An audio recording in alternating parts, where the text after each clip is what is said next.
folks, here with George Gomez, senior, literally senior.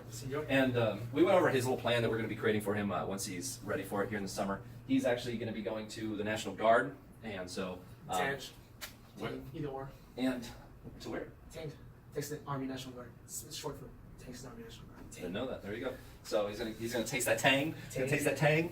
Tang. So I went over some. We broke down some primary, secondary, long-term goals for him, and so of course you want to start with the long-term. And we looked out 1 year ahead, and we came up with the fact that he's got a military. Right? He's got to go to boot camp, and then begin that. He's gonna do the 1 month. He's doing what is reserves, right? Yeah, reserves. Texas Army National Guard reserves. And then he's gonna be doing school because Mater wants him to Get educated. Yeah, so he's gonna go to college, and he's gonna do. What'd you ask me? Business administration and accounting, and maybe even marketing. Yeah, that's 2 years. Marketing, business management, and accounting. Okay, bookkeeping stuff, like all that. That you need that for sure. Like that is super helpful. So if you got to go to college, or if you want to go to college, or if you can go to college for free because you got scholarships or something, then I absolutely recommend anything with numbers and back office stuff. You have to know that it's essential. So then after that, he wanted to within a year be able to house hack. And if you don't know what house hacking is where you can buy a multi-door project, whether it's duplex, triplex, or quadplex, or commercial, and anything above 4 units is commercial. So I can buy a quadplex and it's residential. It's different loan terms. If you go 5 units or more, it's commercial, which is different loan terms. Okay, so depending on what you want to do, I would recommend if you can afford it, go commercial. If not, then residential is just fine. Start somewhere. And so we were actually just looking at a couple quadplexes over there that work out. In fact, I might buy them. We literally just looking at that maybe 20 minutes ago. Yeah. So now we're going to be talking about the house hacking for him. He wants to be able to afford to move in one of these houses and rent out 2 or 3 of the units, and then that way he lives for free. It offsets his cost. That's called house hacking. So you have your tenants paying down your mortgage while you live for free. Because he's going National Guard, we broke down in the primary, this is primary, that he's going to be making about $235 per month as an E2. Right? E2, yes. That could only increase, of course, if he ranks up, he's going to make more money. But he's going to be starting off at $235 a month, which isn't a lot. I mean, nowadays it barely pays for your car insurance and gas. So, but you know what? It's better than nothing. And he's got benefits to go with that. So he's got military benefits, which is health and all that other stuff. But he also gets ding ding ding VA loans that are like 0% down, perfect. So we're going to try to get him within the first year into buying a duplex or triplex or quadplex, and making sure that the numbers work so that he can live in it for free while the other tenants are paying it off, even with the vacancy rate. Okay, so what that means is you always want to factor in a vacancy rate in your capex into buying a property. That way you can make sure that long down the road, maybe you do rent all the units for 24 months, but then what happens when that one tenant moves out and it takes you 6 months to rent it out? All right, so we were talking about VA home loans.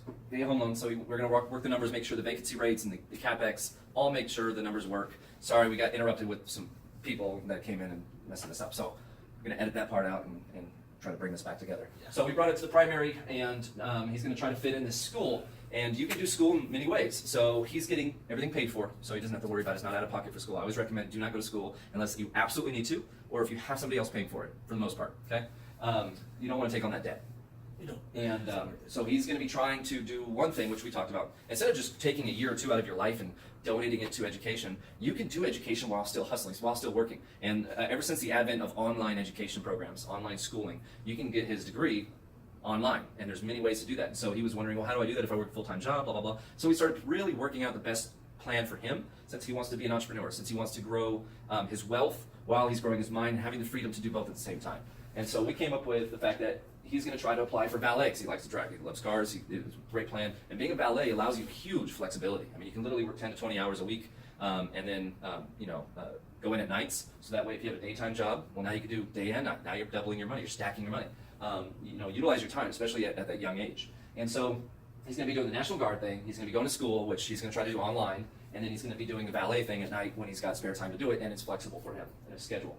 At the same time, he's going to be also working another job where he's doing an online thing for a car dealership where he's just doing some self-promotion stuff. He makes a little bit more money doing that. Growing somebody's network.